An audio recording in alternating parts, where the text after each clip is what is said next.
প্ৰহ্লাদে কৈছে বিষ্ণুৰ চৰণ স্মৰণত পৰে পুৰুষৰ লাভ নাই। পুৰুষ মানে ইয়াত অকল বাপসকলক কোৱা নাই, পুৰুষ মানে ইয়াত জীৱক বুজাইছে, সমস্ত প্ৰাণীৰ কথা কৈছে, সকলোৰে কথা। বিষ্ণুৰ চৰণ স্মৰণত পৰে পুৰুষৰ লাভ নাই। মানুহৰ জন্ম লৈ যদি আমি ঈশ্বৰ ভক্তিয়ে নকৰোঁ তেতিয়াহ'লে জীৱনটো বৃথাই যাব, ইয়াৰ পৰা একো লাভ নহ'ব। সেইকাৰণে প্ৰহ্লাদে কৈছে বিষ্ণুৰ চৰণ স্মৰণত পৰে পুৰুষৰ লাভ নাই। যিমান শকতি হৰি সুমৰক মনুষ্য জন্মে সদায়। যাৰ যিমান শক্তি আছে সিমান ঈশ্বৰক স্মৰণ কৰক। মই প্ৰায় জেগাত কওঁ মোবাইলত এলাৰ্ম দি থওক, 15 মিনিটৰ মূৰে মূৰে বাজি উঠা ছিষ্টেম ৰাখক, আৰু বাজি উঠিলে মনত পৰিব কৃষ্ণৰ কথা। লিংক কৰক, মোবাইলটো বজা মানে কৃষ্ণক স্মৰণ কৰিব লাগে। বছ কৃষ্ণ কৃষ্ণ মোৰ লগত আছে, প্ৰভু আছা তুমি। যিমানবাৰ কৃষ্ণ লগত আছে বুলি ভাবিব সিমানবাৰে আপুনি অপকৰ্ম কৰাৰ পৰা দূৰত থাকিব। এখন আশ্ৰমত যিজন গুৰু আছিলে তেওঁ উত্তৰাধিকাৰী নিৰ্বাচন কৰাৰ সময় আহিল। উপযুক্ত 3জন শিষ্য পালে, উপযুক্ত 3জনৰ মাজত এতিয়া ভাবিলে, গুৰুজনে ক'লে তোমালোক মোৰ দৃষ্টিত 3জনে উত্তম, কিন্তু মই 3জনকতো একেলগে উত্তৰাধিকাৰী পাতিব নোৱাৰোঁ, যিকোনো এজনক পাতিম। সেইকাৰণে এটা পৰীক্ষা কৰি তোমালোকক চাম। 3টাকে এটা এটা ফল দিলে আৰু ক'লে যে এই ফলটো কোনেও নেদেখাকে যদি কোনোবাই খাই আহিব পাৰা সেইজনেই মোৰ কাৰণে উত্তৰাধিকাৰী হ'ব। আৰু 3টাই ফল লৈ গৈ কোনোবাই হয়তো বিচনাৰ তলত সোমাইছে, কোনোবাই দুৱাৰৰ চুকত সোমাইছে। আহিলে আটাইকেইজন, গুৰুজনাই সুধিলে কোনে কোনে কেনেকৈ খালা কোৱা। প্ৰথমটোৱে ক'লে যে গুৰুদেৱ আপুনি আশ্ৰমৰ সকলো শিষ্যক মাতি সোধক, কোনেও পাত্তা নাপালে, মই মনে মনে লৈ গৈ বিচনাৰ তলত সোমাই লুকুৱাই লুকুৱাই খাইছোঁ। ইজনক সুধিলে, ই ক'লে গুৰুদেৱ ময়ো এনেকুৱাকৈ খাইছোঁ, আপুনি প্ৰমাণ লাগিলে চবকে সোধক, কোনেও গম নাপায়, মই দুৱাৰৰ চুকত খাইছোঁ। তৃতীয়টোক সুধিলে তুমি, ই ক'লে গুৰুদেৱ মই খাব নোৱাৰিলোঁ, কিয়? মই য'তে লুকাবলৈ যাওঁ তাতেই যে দেখোঁ যে মোক কোনোবাই চাই আছে। কোনে? ভগৱানে চবতে যেন মোৰ ওপৰত দৃষ্টি ৰাখিছে, গতিকে মই খাব নোৱাৰিলোঁ, লুকুৱাই খাব পৰাৰ মোৰ সেই শক্তিকণ নহ'লে, গতিকে মই ফলটো ঘূৰাই দিলোঁ। আৰু গুৰুজনাই ক'লে তেতিয়া উপযুক্ত আৰু উত্তৰাধিকাৰী মোৰ কাৰণে তুমিয়েই, কাৰণ যিজনে সমস্ততে কৃষ্ণক দৰ্শন কৰি আছে, সমস্ততে কৃষ্ণ মই দেখি আছে। এতিয়া আমাৰ কি হয়, যেতিয়া কোনোবা ধাৰ্মিক অনুষ্ঠানত বা মঠ মন্দিৰ ক'ৰবাত সোমায় তেতিয়া ভাবে তাৰ ভিতৰতে ভগৱান আছে। সেইকাৰণে চেণ্ডেল জোতা খুলি থৈ পেলাই তাৰ ভিতৰত যায়, তাৰ ভিতৰত চাধা খাব নোৱাৰি, বিড়ি খাব নোৱাৰি, চিগাৰেট খাব নোৱাৰি। বাহিৰলৈ ওলোৱাৰ লগে লগে পাৰি, কিয়? তাত ভগৱান নাই, ইয়াৰ ভিতৰতে আছে, বাহিৰত থকা একো নাই। তাত ভিখাৰী থাকিলেও ধাত ক'ত ইয়াত বহিছ, সেইফালে যা, মন্দিৰৰ ওচৰত বহে নেকি? কিয়? তাত একো নাই। তাত ভগৱান কেৱল মন্দিৰৰ ভিতৰৰ মূৰ্তিটোতে আছে, বাহিৰত একো নাই। আৰু গুৰুজনাৰ আদৰ্শ চাওক, সমস্ত ভূতত ব্যাপী আছোঁ মই হৰি, বাহিৰে ভিতৰে চবতে আছে। যদি আপুনি এইটো অনুভৱ কৰি ল'লে যে বাহিৰে ভিতৰে সকলোতে ভগৱান আছে, তেতিয়া আপোনাৰ দ্বাৰা অপকৰ্ম কেনেকৈ হ'ব? আৰু যদি অপকৰ্ম নহয়, যদি আপুনি কোনো অপৰাধ নকৰে, তেতিয়াহ'লে কিছুদিনৰ ভিতৰত আপুনি পৰম আনন্দ লাভ কৰিব হৃদয়ত। ইয়ে ধ্ৰুৱ সত্য। আৰু এই কথাটোকে প্ৰহ্লাদে কৈছে বিষ্ণুৰ চৰণ স্মৰণত পৰে পুৰুষৰ লাভ নাই। যিমান শকতি হৰি সুমৰক মনুষ্য জন্মে সদায়। এতিয়া বিষ্ণুকে কিয়, বেলেগবিলাকক কিয় নহয়? ইয়াত কৈছে সমস্তৰে প্ৰিয় হৃদয় আত্মা জগতৰে পিতা মাতা, হেন জানি আন বিষয় এৰিয়া হৃদয়ে হৰিক চিন্তা। যিহেতু ভগৱান কৃষ্ণ সমস্তৰে প্ৰিয় আৰু পিতা মাতা। গীতাত কৈছে অৰ্জুনক, হে অৰ্জুন পিতাহমস্য জগতো মাতা ধাতা পিতামহ বেদ্যম পবিত্ৰ ওংকাৰ ঋগ সাম যজুৰে বচ। 9ম অধ্যায় 17 নম্বৰ শ্লোক গীতা। হে অৰ্জুন মই সমস্তৰে পিতা মাতা পিতামহ, বেদৰ ওংকাৰ প্ৰণৱময়, ঋগবেদ সামবেদ যজুৰ্বেদ মই, মত্ত পৰতৰম নান্যত কিঞ্চিদস্তি ধনঞ্জয়, মই সৰ্বমিদম প্ৰতম সূত্ৰে মণিগণাইব। 7ম অধ্যায় 7 নম্বৰ শ্লোক গীতা। মোতকৈ শ্ৰেষ্ঠ কোনো নাই। যেনেকৈ এধাৰী মালাত সূতাডালত মণিবিলাক গাঁঠি থোৱা থাকে, তেনেকৈ সমস্ত জীৱৰাশি মোৰ লগত গাঁঠি থোৱা আছে, কোনো ইয়াৰ পৰা হাত সাৰিব নোৱাৰে।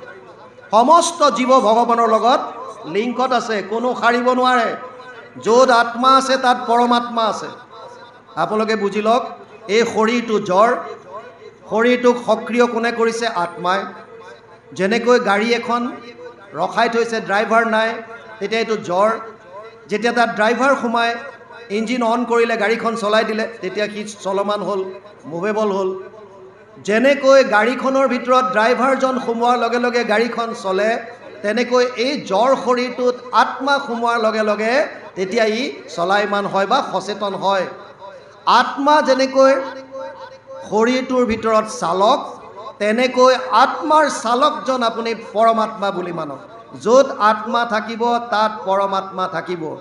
দ্বা সুপৰ্ণা সয়োজা সখায়া সমানম বৃক্ষম পৰিসজ্বাজতে তয়ুৰ অন্যম পিপলাদুষ্পাদস্তি অস্নানম অন্য অভিসাক্ষী ইতি।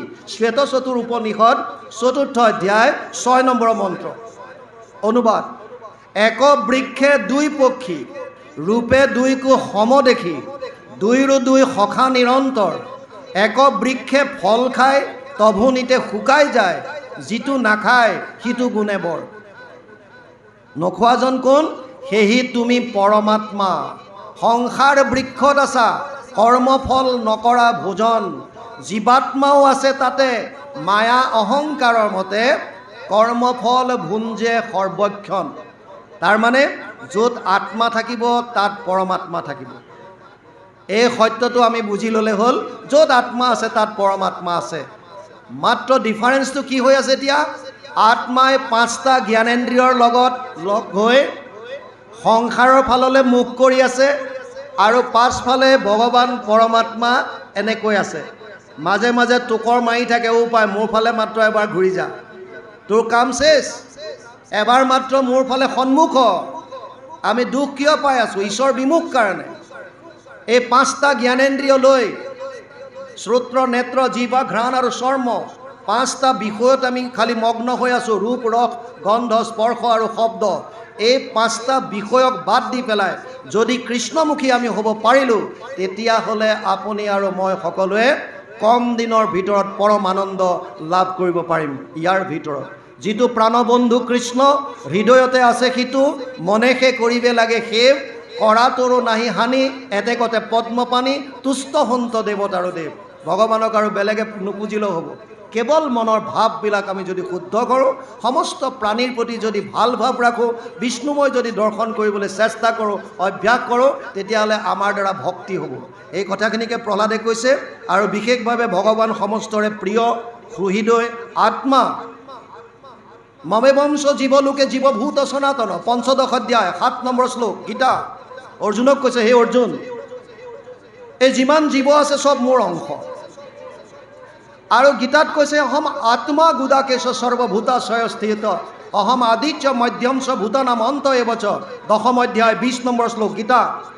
তাত কৈছে, হে অৰ্জুন, ময়ে সমস্ত আত্মা, ময়ে আত্মা। যেনেকৈ জুইৰ পৰা স্ফুলিংগ ওলায়, আমি ঠাণ্ডা দিনত যেতিয়া জুই ফুৱাই থাকোঁ, তাত খৰি এডাল যদি লৰাই দিয়ে, তাৰ পৰা যেনেকৈ স্ফুলিংগ ওলায়, তেনেকৈ জীৱবিলাক ভগৱানৰ পৰাই চব বাহিৰ হৈছে, চব। গতিকে আমি ভগৱানৰ অংশ। সেইকাৰণে ভগৱানে অৰ্জুনক কৈছে, যিমান আত্মা আছে চব আত্মা ময়ে চব লীলা কৰি আছোঁ। গতিকে ইয়াত কৈছে, সমস্তৰে প্ৰিয় হৃদয় আত্মা, জগতৰে পিতা মাতা, হেন জানি আন বিষয় এৰিয়া, হৃদয়ে হৰিক চিন্তা। আন বিষয়ৰ কথা বাদ দি ইয়াত ঈশ্বৰক চিন্তন কৰিবলৈ দিছে। ইয়ালৈকে গৈছে, তাৰপিছত কি আহে চাম। কৃষ্ণ ইৰাম বুলিবা ভাগৰ উদ্যময়েৰিবে, কি কাৰ্যত লাগে আকৌ ইহাৰয় উত্তৰ, শুনা নিৰন্তৰ দৈত্য শিশু মোৰ বাক। পশু শৰীৰত ইন্দ্ৰিয়ৰ সুখ, সমস্তে দেহতে পাৱে, পূৰ্বৰয় দৃষ্টে যত্ন নকৰিবে, আপুনি আহি মিলা